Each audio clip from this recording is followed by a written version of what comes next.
Hello everyone. मेरा नाम जयनारायण नायक है। मैं गवर्नमेंट कॉलेज पुसौर में असिस्टेंट प्रोफेसर सोशियोलॉजी के पद पर कार्यरत हूँ। मैं आज यहाँ पर आप लोगों को असिस्टेंट प्रोफेसर परीक्षा के इंटरव्यू की तैयारी के विषय में कुछ टिप्स देने के लिए उपस्थित हुआ हूँ। सबसे पहले उन सभी प्रतिभागियों को हार्दिक बधाई जो जिन लोगों ने अपने मेहनत के बल पर जो है असिस्टेंट प्रोफेसर मुख्य परीक्षा को जो है उत्तीर्ण किया है। अब उन्हें इंटरव्यू की तैयारी करनी होगी, क्योंकि इंटरव्यू की भी एक असिस्टेंट प्रोफेसर एग्ज़ाम में जो है महत्वपूर्ण भूमिका होती है। और तो चलिए शुरू करते हैं। हम इसकी तैयारी कैसे करें। सबसे पहले असिस्टेंट प्रोफेसर एग्ज़ाम जो होता है वह एकेडमिक है, तो विषय आधारित होता है।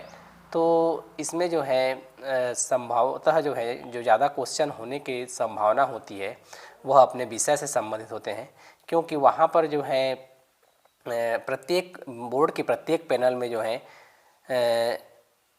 कम से कम 2 विषय विशेषज्ञ होते हैं। वो आपको अपने विषय से संबंधित प्रश्न करते हैं, और बोर्ड का जो अध्यक्ष होता है वह आपसे जो है सामान्य जानकारी जनरल अवेयरनेस के बारे में जो है प्रश्न पूछ सकता है। तो मोस्टली यदि हम बात करें तो यह विषय आधारित इंटरव्यू होता है। इसमें विषय में जो है हमको फोकस करना ज़्यादा ज़रूरी होता है।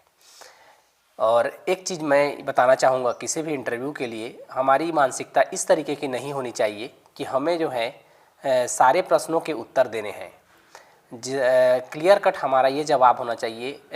यदि कोई क्वेश्चन नहीं आता है तो सॉरी सर बोलने में जो है हमें हमारी कोई हिचक नहीं होनी चाहिए।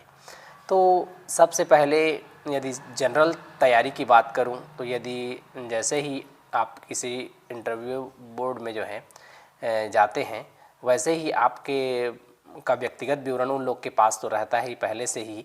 तो वो लोग देखते हैं आपका जैसे नाम है तो नाम का अर्थ वगैरह पूछ सकते हैं। आपका ज़िला, आपका नेटिव प्लेस जहाँ है, आप जिस ज़िला से संबंधित हैं वहाँ से संबंधित प्रश्न पूछे जाते हैं।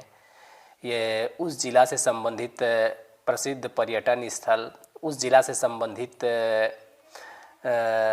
पर्यटन स्थल, प्रसिद्ध व्यक्तित्व, उस ज़िले का साक्षरता प्रतिशत, छत्तीसगढ़ की साक्षरता प्रतिशत, इस तरीके के क्वेश्चंस, या अपने ज़िले में जितने भी औद्योगिक केंद्र वगैरह हैं, जो भी महत्वपूर्ण चीज़ें हैं ज़िले से संबंधित, उसकी प्रथम दृष्टया हमें अच्छे से तैयारी कर लेनी चाहिए। क्योंकि आप जहां रहते हैं और वहां से यदि क्वेश्चन आपको पूछे जाते हैं और यदि आप उनका जवाब नहीं दे पाते हैं तो वो आपके लिए फिर एक तरीके का नेगेटिव इफेक्ट हो सकता है। इसलिए जो है सबसे पहले अपने ज़िला से संबंधित प्रश्नों को जो है जिस तरीके के बन सकते हैं, नेटिव प्लेस से संबंधित उन प्रश्नों को जो है बहुत अच्छे से तरीके से जो है हमें तैयारी कर लेनी चाहिए। उसके बाद अगला आता है, यदि आप हो सकते हैं कुछ अभ्यर्थी पहले से ही किसी विभाग में नौकरी करते हों तो उनको उनके विभाग से संबंधित प्रश्न पूछे जा सकते हैं। तो इसके लिए यह ज़रूरी है कि जैसे आप जिस भी डिपार्टमेंट से संबंधित हैं उससे संबंधित प्रश्न जितने भी बन सकते हैं, जो योजनाएं हो सकती हैं, उन योजनाओं के बारे में जानकारी, विभाग से संबंधित जितनी भी अन्य जानकारियां मतलब संभवतः हो सकती हैं, उन सब की जानकारी लेकर आपको जो है तैयार रहना चाहिए, क्योंकि आप उसमें पहले से कार्य कर रहे हैं। तो और यह ज़रूरी होता है कि अपने डिपार्टमेंटल जानकारी, आप जिस विभाग में कार्यरत हैं उसकी जानकारी आपको अच्छे से होनी चाहिए। उसके बाद है अगला चीज़ होता है आपका अभिरुचि या हॉबी से संबंधित भी प्रश्न पूछे जाते हैं। और हॉबी हमें ऐसी देनी चाहिए जो वास्तव में हमारी हॉबी होनी चाहिए और वास्तव में हम उसकी बहुत अच्छी तरीके से जानकारी हमारी होनी चाहिए। यदि हम किसी भी चीज़ को ऐसे ही जनरल फेम में यदि लिख देते हैं कि ये मेरी हॉबी है, और यदि हॉबी से संबंधित प्रश्न पूछे जाते हैं और यदि आप हॉबी से संबंधित प्रश्नों का जवाब नहीं दे पाते हैं तो फिर वह जो है आप पर नेगेटिव इफेक्ट डाल सकता है। इंटरव्यूअर का जो नज़रिया होगा आपके ऊपर नेगेटिव हो सकता है। तो इस तरीके से जो है ये तो हो गया अपने व्यक्तिगत क्वेश्चंस जो कि आपके व्यक्तिगत विवरण के आधार पर जो प्रश्न पूछे जा सकते हैं संभावित। इसके अलावा आपको जब असिस्टेंट प्रोफेसर एग्ज़ाम है, आपको एक प्राध्यापक बनना है, तो मतलब पढ़ाने की कला के बारे में जो है वो लोग पूछ सकते हैं।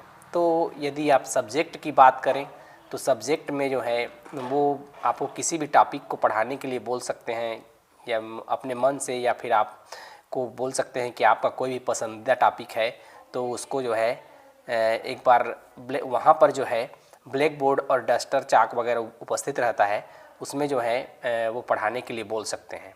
तो वहाँ पर हमें जो है पहले से जो है पर्याप्त पढ़ाने की तैयारी कर लेनी चाहिए, ताकि वहाँ पर हम एक टीचर की तरह जो है अपने आप को प्रेजेंट कर पाएँ। तो ये भी एक महत्वपूर्ण पहलू हो जाता है।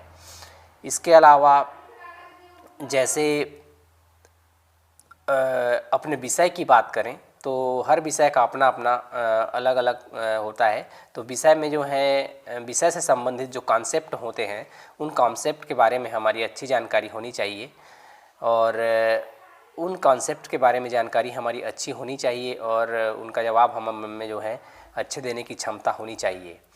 यदि विषय से संबंधित प्रश्न पूछे जाते हैं और विषय से संबंधित प्रश्नों के जवाब यदि आप नहीं दे पाते हैं अच्छे तरीके से, तो उस पर जो है ये क्योंकि एकेडमिक इंटरव्यू होता है, इस पर नेगेटिव इफ़ेक्ट पड़ता है।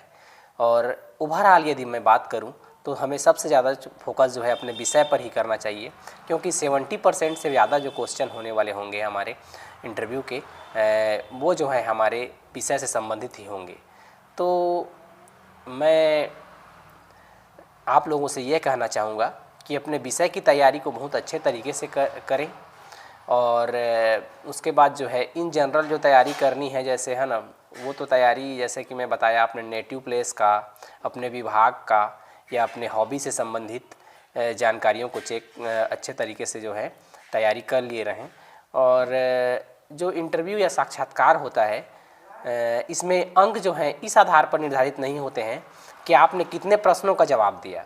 इसमें कॉन्फिडेंस चेक किया जाता है, और साथ ही साथ ये भी देखा जाता है कि आप कितने प्रश्नों का जवाब बहुत सटीक तरीके से देते हैं। यदि आप सारे प्रश्नों का जवाब लाइटली देने की कोशिश करते हैं, हर प्रश्न का यदि आप जवाब देने की कोशिश करते हैं, तो उल्टा इंटरव्यू बोर्ड का आप पर जो है नेगेटिव असर पड़ता है।